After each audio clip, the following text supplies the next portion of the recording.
दादरा नगर हवेली में 19 जनवरी को प्रधानमंत्री नरेंद्र मोदी का आगमन होने जा रहा है, जिसके लिए इन दिनों प्रशासन की ओर से तैयारियां जोरों पर चल रही है। प्राप्त जानकारी के अनुसार दादरा नगर हवेली में प्रधानमंत्री नरेंद्र मोदी 19 जनवरी को आ रहे हैं, जिसे लेकर मंगलवार को सिलवासा स्थित टाउन हॉल में प्रशासक प्रफुल्ल भाई पटेल की अध्यक्षता में जनप्रतिनिधियों, सामाजिक संगठनों एवं उद्योग जगत के लोगों के साथ बैठक हुई, जिसमें बताया गया कि 150 सीट वाले मेडिकल कॉलेज का खातमुहूर्त प्रधानमंत्री द्वारा किया जाएगा। इसके साथ ही रिंग रोड, रिवर फ्रंट एवं जंगल जमीन के पट्टा का वितरण प्रधानमंत्री के हाथों किया जाएगा। मंगलवार को सिलवासा टाउन हॉल में विभिन्न राजनीतिक दलों के प्रतिनिधियों, चुने जनप्रतिनिधियों, औद्योगिक संगठनों, प्रशासनिक अधिकारियों, स्वयंसेवी संगठनों एवं लोगों की उपस्थिति रही। दमन दीव, दादरा नगर हवेली कि पिछले 2017 में, 2018 में दमन आए थे और फिर वापस सिलवासा में। પ્રફુલ્લભાઈ પટેલના કાર્યકાળ દરમિયાન સતત બીજી વાર સંઘ પ્રદેશની વિકાસ યોજનાના કર્ણધાર અને સાક્ષીભાવે પધારતા માનનીય પ્રધાનમંત્રી શ્રી નરેન્દ્રભાઈ મોદીનું આગમન દાદરાનગર હવેલીના સર્વાંગી વિકાસ ક્ષેત્રે સુવર્ણાક્ષરે લખાશે। રિવરફ્રન્ટ, રિંગ રોડ અને મેડિકલ કોલેજ જેવી મોટી પરિયોજનાઓ સાકાર કરવાની દીર્ઘદ્રષ્ટિ આપણા શ્રીના કાર્યદક્ષ વહીવટના ઉત્તમ ઉદાહરણો છે। હું નગરપાલિકા, નગરસેવકો, નગરજનો વતી આપ શ્રીને કટિબદ્ધતા દર્શાવું છું કે પ્રધાનમંત્રીશ્રીના આગમનને ઉત્સવ રૂપે વધારી ખૂબ જ સુંદર સૂક્ષ્મ આયોજન થતી સફળ પરિણામ મેળવવા અમે સનિષ્ઠ પ્રયત્નોમાં હર હંમેશ અગ્રેસર રહીશું। જય હિન્દ। બહુ સાચી વાત હતી મોહનભાઈની કે અહીંયા 1 સીટ, 2 સીટ, 3 સીટ મથામણ કરી 9 સુધી પહોંચ્યા અને એમાંય ગુજરાત સરકારનો સહયોગ ના હોય તો આપણું પૂરું ના થયું હોય, કારણ કે આપણું એફિલિએશન ગુજરાત સરકાર સાથે, ગુજરાત બોર્ડ સાથે 9 વિદ્યાર્થી અને 7-8-10 વિદ્યાર્થી કદાચ દમણના છે।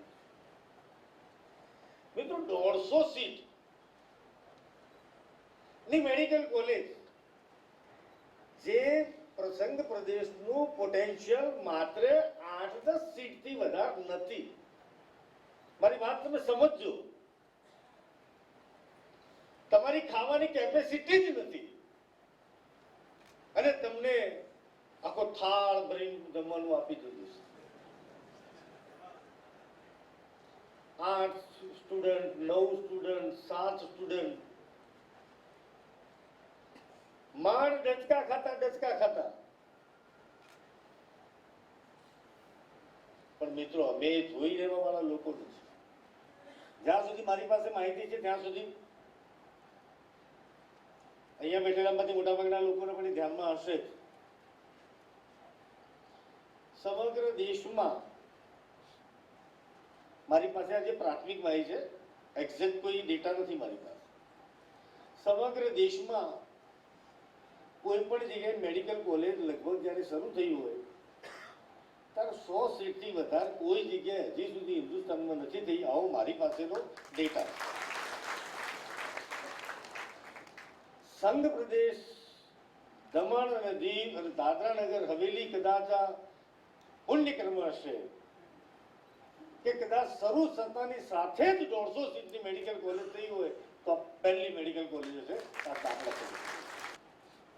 અને આયોજન થયું છે અને મેં એલએન કોચિંગ ક્લાસીસના જે જવાબદાર લોકો છે એમની સાથે જે મીટિંગ કરી એમને એમ કહ્યું કે 11મા ધોરણના જે વિદ્યાર્થીઓ છે અમે માત્ર 12મા વાળાનું કોચિંગ નથી કરતા, 11થી સ્ટાર્ટ કર્યું છે, કારણ કે અમને એમ થાય કે માલ એમનો 12મામાં સારો મળી જાય।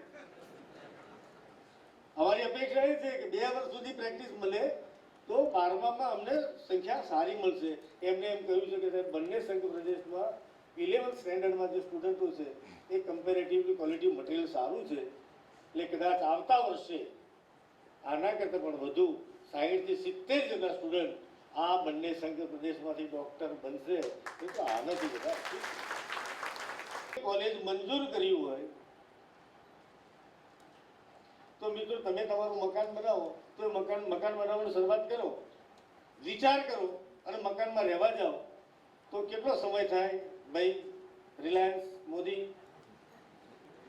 મોહનભાઈ થાય કે નહીં? દાદરા સરપંચ શું નામ બહેનો થાય કે ના થાય?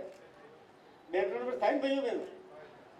કદાચ આ સંઘ પ્રદેશના અને હિન્દુસ્તાનના ઇતિહાસની પહેલી ઘટના હશે કે મેડિકલ કોલેજ જે વર્ષે મંજૂર કરી હોય એ જ વર્ષે મારી કોલેજ ચાલુ થવાની હોય. આ પહેલી ઘટના. અને મારે જાહેરમાં અભિનંદન આપવા છે મોહનભાઈ ડેલકર.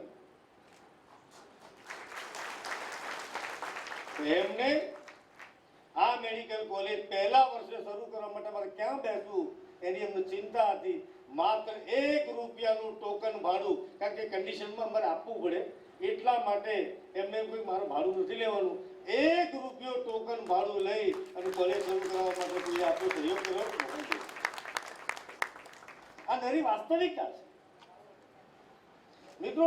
એ કોઈ પણ મને આનંદ એ વાતનો છે કે કોઈ પણ જાતના રાજકીય ભેદભાવ સિવાય કોઈ રાજકીય ભેદભાવ સિવાય જ્યાં બાળકના ભવિષ્યનો વિચાર કરીએ, જ્યાં સંઘ પ્રદેશના ઉજ્જવળ ભવિષ્યની વાત આવે ત્યારે બધા જ લોકો સાથે છે. આનાથી વધારે બીજું સુંદર વાતાવરણ શું હોય છે? अगर आपको हमारा चैनल पसंद आया है तो प्लीज YouTube पर सब्सक्राइब करें और Facebook पर लाइक, कमेंट और शेयर करें।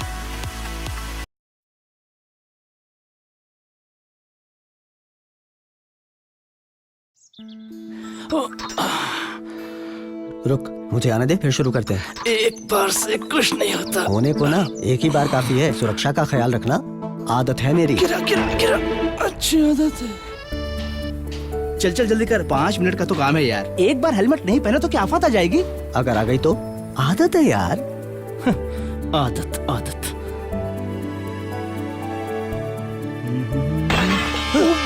देखा, बोला था ना। अच्छी आदत है। अरे देखना कितना मजेदार वीडियो है। हमें रहने दे, ऐसा मजा ना सजा भी बन सकता है। संभल कर चलने की आदत ही भली। तू और तेरी आदत।